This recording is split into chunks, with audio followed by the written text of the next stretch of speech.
We're talking about the same We job. are indeed. We are Okay. indeed. Anyone ever see one of these things before? Can you guess really what it is? Gazebo. It looks like a what? Gazebo. Okay. Temple. Sister? Temple?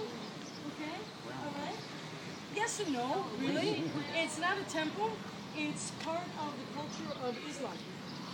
Right behind, you can even see the minaret of one of the largest mosques that was built here, also Ottoman time period, Muslim by religion. Have any of you ever been in a mosque before? No. Okay, so you know that when you go into a mosque, or if you've never been in one before, that one traditionally will take off one's shoes and wash your feet. This then was a well where you would wash your feet before you go into the mosque. Right now the mosque is being renovated, and you can see this is being renovated as well.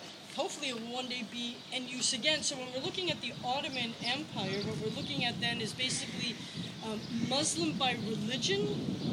And in terms of administration, we've got this guy Nabut, who is really kind of rigid with his club that he's willing to bang upon your head. That's the mosque right there. That is the minaret belonging to the mosque. It's 5 times a day. That is where then the call to prayer would come from. Now, it used to be that somebody live, not Memorex, but live would actually be up on top of the minaret and call out Allahu Akbar, God is great, inviting people to come and worship. Almost all of the mosques today and the minarets, you can even see the foghorn up there. It's almost all automated right now. There's no longer somebody who goes up to where that railing is and calls out, as it used to be during the Ottoman time period. So to look at the importance of Jaffa, we're looking at 3 different religions. We're looking here and through the Ottoman Empire, the importance of the religion of Islam.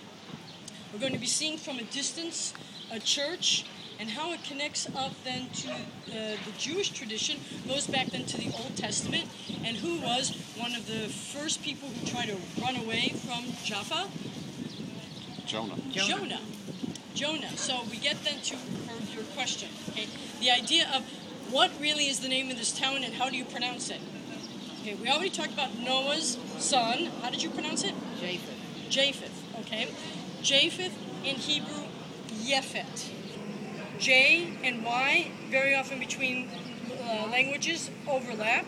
And then you pronounced it, the story of the Second Temple? Jaffa. Okay. P in Hebrew looks the same as the F sound. It all depends whether you put a dot in the middle or not. We're not going to get into the whole Hebrew side of it. But Jaffa or Joppa becomes then how it's known today, Yaffo. So Tel Aviv, Yaffo, Joppa, maybe even going all the way back to Japheth, and Yefet. It's all really the same. It's the same port. It's the same geopolitical important port that connected 2 superpowers. Now, how did that work? Down that way, further south along the Mediterranean, eventually you would get to Egypt. We can't see it. Further down, that was the superpower of Egypt. Dynasty after dynasty. You come up through this land, and you go way over in the area today of Iran and Iraq. Not stable today. Just going to see if this is Daron.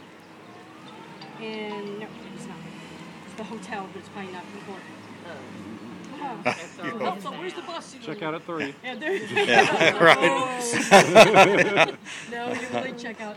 So, over in the area of Iran and Iraq today, still unstable. It used to be during the time period of Abraham, Mesopotamia. Got it? Okay. All right. After Mesopotamia, it was called Assyria.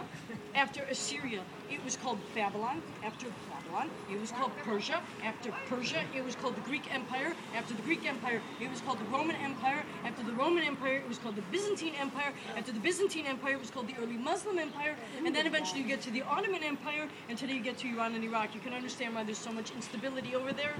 It's because it's always historically changed.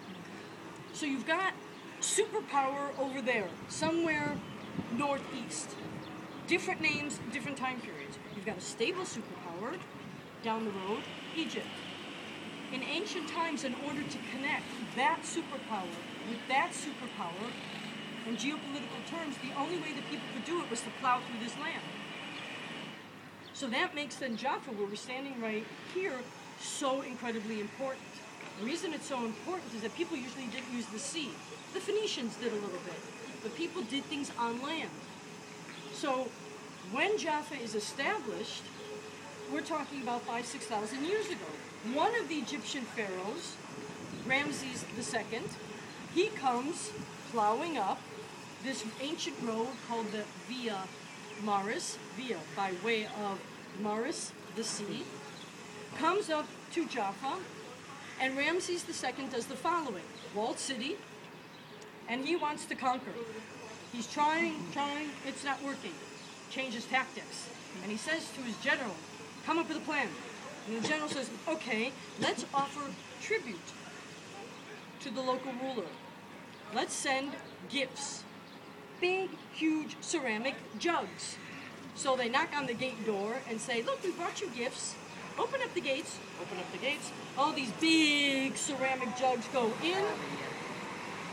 Pop open the jugs. Who's inside? Egyptian soldiers. Jaffa gets taken. It's an earlier version of Trojan horse. Trojan jug. Yeah. Exactly. So that is when we have an Egyptian presence here. And he's not the only one who does this. Let's spin way, way, way far ahead during the time period of the Ottomans, and you've got a little short guy with a bit of a complex, has his hand inside his shirt, Napoleon. Okay? He's coming up through Egypt too. 1799. He's coming up the Via Maris as well. He wants to conquer Jaffa as well. He does conquer Jaffa, very fierce battles, slaughters most of the local population. A plague breaks out. As soon as we step out of here, I'll be showing you from a distance the church, where near that church, Napoleon, in a famous painting that hangs in the Louvre today, visits the ill soldiers of the French army. You're familiar with this painting? Okay, it happened right here. Visits the ill soldiers and basically says, look, I can't take you back with me. Now, one version of the story is that then Napoleon turns to his physicians and says, slaughter them all. And that's often how the story is presented. Except when you look a little bit deeper, the other possible version of that story is that what he did is he basically said to the soldiers, look, we were here, we slaughtered all the locals. I leave you here alive, they're going to slaughter you. We're leaving something by your bedside here. Basically poison. Decide what you want to do. So one version, the second version, actually presents Napoleon as being somewhat compassionate, and the first one shows him being very ruthless. So after he conquers Akko, what does he do? He continues up the coastline all the way up, past Haifa. He goes to the Crusader town of Akko, at least originally built by the Crusaders, now held by the Ottomans. Dahar al-Omar is the leader at the time, and he sets up camp on a hilltop, and he tries to lay siege to Akko. Does not succeed in conquering it. There's a little hill. Remember that word for archaeological hill? Tell. There you go. And there's a small hilltop called Tel Napoleon, because there he had his French camp, and when they excavated, they found shreds of uniforms of French soldiers, little buttons that came from their uniforms. And Napoleon then, not being able to conquer Acre, comes back here and goes back home where he came from, back to France. Well, eventually then he's, told the story of Napoleon. So we've got Ramses II, we've got Napoleon, and so many others in between.